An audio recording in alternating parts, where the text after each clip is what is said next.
బనకచెర్ల విషయాన్ని అటు ఆంధ్రప్రదేశ్లో, తెలంగాణలో ఒక పెద్ద సమస్యగా చూడడం, మీడియా కూడా దానికి చాలా ప్రాధాన్యతనిస్తూ ఉన్నది. ఇందులో వివాదం ఉందా? ఉంటే ఏమిటది? నదీ జలాలు అంతర్రాష్ట్ర నదీ జలాలు ఎప్పుడు సమస్య లేదు. రాష్ట్రాలు రెండు రాష్ట్రాలు విడిపోయాక ఎగువ రాష్ట్రంగా తెలంగాణ ఉంది, దిగువ రాష్ట్రంగా ఆంధ్రప్రదేశ్ ఉంది. ఆన్ గోయింగ్ ప్రాజెక్టులు కొత్తగా నిర్మించుకునే ప్రయత్నం తెలంగాణ చేస్తుంది. అంతకుముందు నిర్మించబడి అష్యూర్డ్ వాటర్ అనుకునే ఆంధ్రప్రదేశ్లోనే సమస్యలు తప్పకుండా వస్తాయి. పోలవరం అసలు అంతర్రాష్ట్ర ప్రాజెక్టు, అది కేంద్రం చేయాలి వాస్తవంగా. సో పోలవరం దగ్గర గోదావరిలో సముద్రంలో కలిసే గోదావరి జలాలు ఎత్తిపోసి బనకచెర్లకు మరలిస్తాను అన్నది చంద్రబాబు నాయుడు ప్రాజెక్ట్. నిజంగా పోలవరం దగ్గర ఎత్తిపోయడం అన్నది కేంద్రానికి సంబంధించిన విషయం. నెంబర్ 1, ప్రాజెక్టు నీళ్ళు ఎవరికి వచ్చినా కానీ. సో కేంద్రం పాత్ర లేదు. ఇప్పుడు కేంద్రానికి వెళ్ళి చెప్తున్నాం అంటున్నారు, బాగానే ఉంది. మొన్న కేంద్ర మంత్రి కిషన్ రెడ్డి, ఆయన రాష్ట్ర బీజేపీ అధ్యక్షుడు కూడా తెలంగాణకు ఆయన ప్రకటన చేశాడు. కేంద్రం ముందు తెలంగాణ ప్రభుత్వం తన ప్రతిపాదనలు పెట్టి అనుమతి తెచ్చుకోవాలని డిమాండ్ చేశాడంట. అరే మీరు తెలంగాణలో అధికారంలోకి వస్తూ ఉంటున్నారు, మీరు ఆంధ్రలో అధికారంలో పాలు పంచుకుంటున్నారు, కేంద్రంలో మీరే అధికారంలో ఉన్నారు, దర్జాగా మీరే చొరవ తీసుకొని తెలంగాణకు మేలు చేసే విధంగా, అలాగే ఆంధ్రప్రదేశ్ సమస్య పరిష్కరించే ఒక ద్వైపాక్షిక పరిష్కారం మీరు కుదుర్చవచ్చు కదా, ఎందుకు మీరు కుదర్చట్లేదు? నిన్న ముఖ్యమంత్రి రేవంత్ రెడ్డి అఖిలపక్ష అనకూడదు దాన్ని, అన్ని పార్టీల ఎంపీలు అయిన వాళ్ళని పిలవరు కదా సహజంగా, పిలిచి సమావేశం పెట్టారు. సమావేశానికి వచ్చిన BRS MLA MP Ravichandra Vaddiraju ఆయన కొన్ని అభ్యంతరాలు ఏమనేది తర్వాత బయటకు వచ్చేసారు. సో అక్కడ కాంగ్రెస్ బీజేపీ వాళ్ళు ప్రధానంగా ఉన్నారు, అంతే కదా. వాళ్ళ మధ్యలో అక్కా తమ్ముడు అన్నట్టుగా ఇద్దరు పాలమూరు బిడ్డలు కదా, ఇద్దరు మాట్లాడుకున్నారు. వాడు పొద్దున్నే పోతారు, మనం 11 గంటలకు లేస్తామని రేవంత్ రెడ్డి ఇలాంటి సెలవులు లేశారు. ఇవన్నీ బాగానే ఉన్నాయి, కానీ సారాంశం ఏంటి? ఇది నిజంగా మన రాజకీయ పార్టీల యొక్క కపట వర్తనని తెలియజేస్తుంది రెండు రాష్ట్రాల్లో కూడా. రేవంత్ రెడ్డి ఆయన్ను చంద్రబాబు శిష్యుడు అంటారు, మిత్రుడు అంటారు, ఏదైతే ఆ శిబిరం నుంచి వచ్చాడు. ఆయన ఈ మధ్య సగర్వంగా చెప్పుకున్నట్టుగా నేను ఎలిమెంటరీ ఎడ్యుకేషన్ ఏమో అక్కడ, స్కూల్ ఏమో అక్కడ, కాలేజ్ ఏమో చంద్రబాబు దగ్గర, ఉద్యోగం ఏమో రాహుల్ గాంధీ దగ్గర అన్నాడు. సో ఉద్యోగంలో ఉన్న సౌలభ్యం ఏంటంటే ఎప్పుడైనా బదిలీ కావచ్చు, ఎప్పుడైనా వీఆర్ఎస్ తీసుకోవచ్చు, ఎప్పుడైనా డెప్యుటేషన్ మీద వేరే పార్టీకి పోవచ్చు. మరి ఉద్యోగం అనే మాట జాగ్రత్తగానే వాడినట్టున్నాడు రేవంత్ రెడ్డి, అంతే కదా. ఉద్యోగం కాదు నిజానికి తెలంగాణకు నేతృత్వం ఆయన వహించేది. ఏదో మాట వరుసకు ఏదో అన్నాడని మనం అనుకోవటం గౌరవంగా ఉంటుంది. సో ఆయన ఏమన్నాడంటే, ఆయన బాల్ చంద్రబాబు కోర్టులోకి విసిరేశాడు. ఏమని అంటే, గోదావరి నదిలో 3000 టీఎంసీలు అనవసరంగా సముద్రంలో కలిసిపోతున్నాయి, వాటిని నేను వాడుకుంటే మీకు ఇబ్బంది ఏంటి అని మీరు అంటున్నారు. అలా అయితే మేము 920 టీఎంసీలో ఆ మేరకు తెలంగాణలో కొత్త ప్రాజెక్టులు కట్టుకుంటాము, మీరు మాకు ఒక ఎన్ఓసి నో అబ్జెక్షన్ సర్టిఫికేట్ ఇవ్వండి, మేము పూర్తి చేసుకుంటాం, మీరు అది కట్టుకోవచ్చు నిరభ్యంతరంగా అని చెప్పాడు. నిజంగా ఇది తెలివైన వాదన. నిజంగా ఇవ్వలేరు వాళ్ళు, ఇవ్వరు కూడా. ఎందుకంటే ఇప్పటికే కాళేశ్వరంకు సంబంధించిన అభ్యంతరాలు అలాగే ఉన్నాయి, పోలవరం గురించి రకరకాలవి నడుస్తున్నాయి, ముంపు ప్రాంతాలవి, ఇట్లాంటి సమస్యలు. రెండో సమస్య చంద్రబాబుకే కాకుండా కేసీఆర్ కూడా టెండర్ పెట్టాడు రేవంత్ రెడ్డి.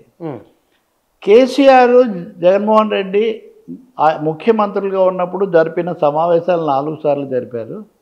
ఆ సందర్భంగా ఈ వృధా అవుతున్న జలాలు సద్వినియోగం కావడం కోసం నదుల అనుసంధానం చేసి ఈ జలాలు ఫలానా దగ్గర కట్టి తుపాకులకు కూడా అనుకుంటా రాయలసీమకి నీళ్లు వాడుకోవచ్చు అని కేసీఆర్ చాలా మంచి మనసుతో ముందుకు వస్తే నేను ఒప్పుకున్నానని జగన్మోహన్ రెడ్డి అసెంబ్లీలో చెప్పాడు. అందరికీ కావాల్సిన నీళ్లు ఉన్నాయి అని కేసీఆర్ కూడా తెలంగాణ శాసనసభలో చెప్పాడు. అంటే చంద్రబాబు నాయుడే కాకుండా కేసీఆర్ కూడా ఇక్కడ చాలా మిగులు జలాలు ఉన్నాయి, రాయలసీమలో వాడుకోవచ్చు అని ఆయన కూడా కమిట్ అయి ఉన్నాడు. ఈ మేరకు జగన్మోహన్ రెడ్డి కూడా కుదుర్చుకొని ఉన్నాడు అని. అప్పుడు కూడా బీజేపీ కేంద్రంలో ఉంది, వీళ్ళందరితో మంచిగానే ఉంది అప్పుడు ఆ పార్టీ. కాబట్టి వీటి మీద మీ అభిప్రాయాలు చెప్పండి అని రేవంత్ రెడ్డి ఒక విధంగా వాటినే ఫిక్స్ చేసే విధంగా చెప్పాడు. మూడోది చంద్రబాబు నాయుడుకి మోదీ దగ్గర పలుకుబడి ఉంది కాబట్టి అన్నిటికీ అనుమతులు తెచ్చుకుంటానంటే కుదరదు అని కూడా ఒక విసురు. భగవంతుడికి భక్తుడికి అనుసంధానమైనది అంబికా దర్బార్ అగరబత్తి అన్నట్టుగా మోదీకి చంద్రబాబుకు చాలా బంధం ఉంది. నిజానికి ఇచ్చింది ఏం లేదు ఆంధ్రప్రదేశ్కి అదనంగా, ఊరికి అందరినీ అలా మాయ చేయడం తప్పిస్తే అది నమ్మకంతో ఉన్నారు కదా కాంగ్రెస్ నమ్మకం ప్రజలని నమ్మమంటున్నారు. చంద్రబాబు ఏమన్నా అంత అమాయకుడా, మోదీ ఎలా చేస్తారు అవి తెలియనంత ప్రజలను నమ్మమంటున్నారు, లేదా నమ్మించే విధంగా మాట్లాడుతున్నారు. నిజంగా అయితే ఇప్పటివరకు విశాఖ బుక్కే గ్యారంటీ లభించలేదు కదా, ఏపీకి సంబంధించి ఏమొచ్చింది కేంద్రం నుంచి. కాబట్టి ఈ పరిస్థితుల్లో అఖిలపక్ష సమావేశం కాకపోయినా అన్ని పార్టీల ఎంపీల సమావేశం రేవంత్ రెడ్డి పెట్టారు తెలంగాణలో. బీఆర్ఎస్ వాళ్ళు బయటికి వెళ్ళిపోయి ఆయన మా మాటలు వక్రీకరించారు, మేము అలా చెప్పలేదు అది ఇదని హరీష్ రావు ఒక ప్రకటన ఇచ్చాడు. ఈరోజే వాళ్ళ పత్రికలో బ్యానర్ కూడా కేసీఆర్ అందరినీ సిద్ధం కమ్మన్నారు ప్రాజెక్టుల కోసం అది ఇదని. 10 ఏళ్ళు వాళ్ళ అధికారంలో ఉన్నారు, మరి ఇప్పుడు కొత్తగా మళ్ళీ సిద్ధం కావడం ఇవన్నీ ఎందుకో మనకు తెలియదు. అంటే ఒక రాజకీయమైన ఏమనాలి పోటీ లాంటిది తెలంగాణలో పార్టీల మధ్య జరుగుతుంది. మీరు ఆంధ్రాకి రండి, ఇప్పుడు 2 రాష్ట్రాలు అన్నారు కాబట్టి. అవును సార్, ఇక్కడ వచ్చారు సార్. ఈ బనకచెర్ల మీద కాంగ్రెస్ టీఆర్ఎస్ ఇద్దరు మాట్లాడుకుంటున్నారు కదా, ప్రజలు నిజంగానే ఎవరిని విశ్వసించే అవకాశం ఉన్నది ఈ ఆర్గ్యుమెంట్లో? దట్స్ వాట్ అయితే ఇప్పుడు నేను చెప్పిన దాన్ని బట్టి నేను ఆంధ్రాది కూడా చెప్పాక మీకు సమాధానం లభిస్తుంది. ఓకే, ఆంధ్ర గురించి చెప్పండి. ఆంధ్రప్రదేశ్ కదా అసలు ఈ ప్రాజెక్టు, అసలు ఈ ప్రాజెక్టుకు డిపిఆర్ అయితే అనుమతి వచ్చిందా? పూర్తిగా రాలేదు. అసలు ఈ ప్రాజెక్టుకి డబ్బులు ఉన్నాయా? లేవు. ప్రైవేట్ ప్రాజెక్ట్ అంటే ఇప్పటి వరకు ప్రైవేట్ ఆసుపత్రులు ఉన్నాయి, ప్రైవేట్ స్కూళ్ళు ఉన్నాయి, ఇప్పుడు ప్రైవేట్ రైళ్లు కూడా ఈ మధ్య కొన్ని ప్రైవేట్ ప్రాజెక్ట్ అంటే ప్రకృతికి ప్రజలకు సంబంధించిన నదీ జలాల మీద వేల కోట్ల ఖర్చు అయ్యే ప్రైవేట్ ప్రాజెక్ట్ అన్న సరికొత్త ఆలోచన చంద్రబాబు నాయుడు తీసుకొచ్చి కొంతకాలం పాటు వాళ్ళు యూజర్ ఛార్జెస్ వసూలు చేసుకోవచ్చు అంటే ఈ నీళ్ల మీద కూడా ఈ 2 ప్రభుత్వాలు ఉంటేనే ఎవరెన్ని నీళ్లు వాడుకున్నారని ఇన్ని గొడవలు వస్తున్నాయి. రేపొద్దున దీన్ని ప్రైవేట్ ప్రాపర్టీ చేశాక ఆ నీళ్లు కానీ వాటి మీద పడే భారం కానీ ఎంత ఉంటుందో మీరు ఊహించండి. ఇంతవరకు దేశంలోనే కాదు బహుశా ప్రపంచంలో కూడా ప్రైవేట్ ప్రాజెక్ట్ లేదు. అంటే నేను ఇది ఎందుకు మీకు స్ట్రెస్ చేసి చెప్తున్నానంటే ఈ ఆలోచన ఒక కాల్పనిక ఆలోచనగా ఉంది ఇప్పటికీ. భవిష్యత్తులో కేంద్రం ఒప్పుకుంటే కావచ్చు, కానీ అది ఏదో రాబోయే రాజ్యానికి కాబోయే మహారాజా అన్నట్టుగా చెప్తుంటే దీనికి కూడా కేంద్రం అనుమతులు అడిగింది. అసలు అంత ఖర్చు పెట్టడం ఏంటి అని వాళ్ళు కొన్ని ప్రశ్నలు వేశారు. మేము సమగ్రంగా సమాధానాలు పంపుతామని వీళ్ళు చెప్పారు, ఇదంతా అంటున్నారు. అఖిలపక్షం కాకపోయినా అన్ని పార్టీలతో చర్చలు రేవంత్ రెడ్డి జరుపుతున్నారు, కానీ ఏ రాష్ట్రం కోసం ఈ ప్రాజెక్టు ఉద్దేశించబడిందో ఆ రాష్ట్రం జరపట్లేదు. ఆంధ్రప్రదేశ్లో లేదు. నిన్న ఇరిగేషన్ మంత్రి నిమ్మల రామనాయుడు ఆయన పవర్ పాయింట్ ప్రజెంటేషన్ ఇచ్చి దీనివల్ల తెలంగాణకి ఏమి నష్టం లేదు అని ఆయన ఒక పవర్ పాయింట్ ప్రజెంటేషన్ ఇచ్చారు. వాళ్ళ రాజకీయాల కోసం వాళ్ళు మాట్లాడుతున్నారు, కానీ తెలంగాణకు నష్టం కాదు ఆంధ్రకే నష్టం అని అక్కడ రైతు సంఘాలు, అక్కడ గత నీటిపారుదల నిపుణులు, ఆఖరికి చంద్రబాబుకు చాలా సన్నిహితుడిగా పేరు పొందిన మాజీ ఐపీఎస్ అధికారి ఏబి వెంకటేశ్వరరావుతో సహా ఒక రౌండ్ టేబుల్ జరిపారు. కృష్ణా జలాలు లోయర్ రైపీరియన్ స్టేట్ దిగువన ఉన్న రాష్ట్రంగా నదీ జలాల మీద మనకు సహజమైన హక్కు ఉన్నప్పుడు ఆ నీటిని వాడుకోకుండా ఎక్కువ ఖర్చు పెట్టి ఇంకెక్కడి నుంచో ఎత్తిపోతలు తెచ్చుకొని గోదావరికి షిఫ్ట్ కావటం, రాజ్యాంగ రీత్యా లోయర్ రైపీరియన్ స్టేట్కున్న నీళ్ల మీద హక్కును మనం వదులుకోవడం ఆంధ్ర రాష్ట్రానికే నష్టం.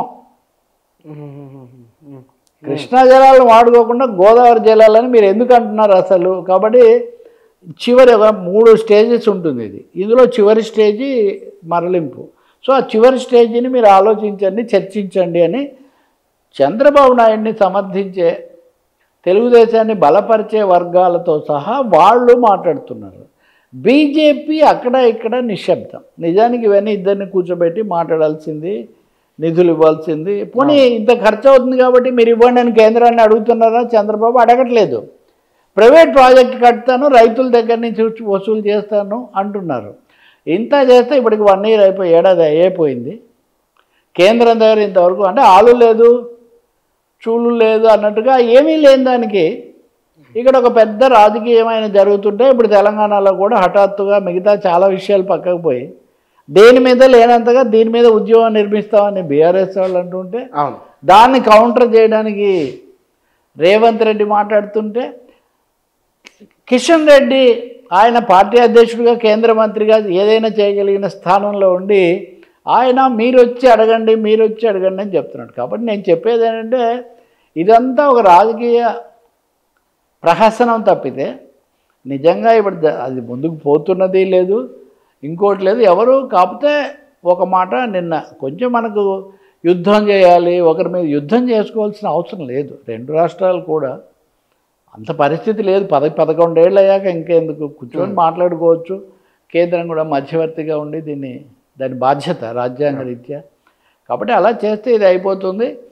ముందు పోలవరం పూర్తి కావాలి, చాలా సమస్యలు ఉన్నాయి. శ్రీశైలం నిర్మాణంలో కూడా చాలా లోపాలు ఉన్నాయని అక్కడ దాని మీద కూడా రిపేర్లు జరుగుతున్నాయి.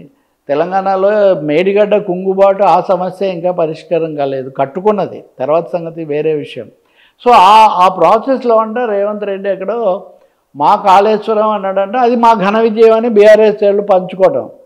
ఇక్కడ చాలా కొత్త సంగతి ఏంటంటే రాజకీయ పార్టీలో వచ్చిన తమాషా, గతంలో మిగతా విషయాలు ఎలా ఉన్నా నదీ జలాలు, ప్రాజెక్టులు, రోడ్లు ఇట్లాంటి వాటిలో ఏకాభిప్రాయంతో ఉండేవాళ్ళండి. ఇప్పుడు అవి కూడా రోజువారీ రాజకీయమైన దాంట్లో భాగమైపోయినాయి. దీర్ఘకాలిక దృష్టి, అధ్యయనం, ఒక అభిప్రాయానికి రావటం, మనకు తెలియకపోతే అది పూర్తిగా మాయమైంది. ఎందుకైందంటే నేను మీకు గత ఇంటర్వ్యూలో కూడా చెప్పాను, ప్రపంచవ్యాప్తంగా పెట్టుబడిదారీ విధానంలో ఇన్ఫ్రా రంగంలో ఉన్నటువంటి భారీ తిమింగళాలు వాళ్ళు రాజకీయాలను నడిపిస్తున్నారు. 1000 కోట్లు ఉంది వాళ్ళ దగ్గరే. సామాన్య ప్రజల కొనుగోలు శక్తి తగ్గిపోయింది, మిగిలిన మార్కెట్లు కొంత తగ్గుతున్నాయి, పై సెక్షన్స్ మటుకే ఉన్నాయి. కాబట్టి ఇప్పుడు అన్ని ప్రైవేట్లోకి పోతే కానీ కుదరదు. బహుశా ఇంకా చాలా ప్రైవేట్ ప్రాజెక్టులు మనం వినొచ్చు.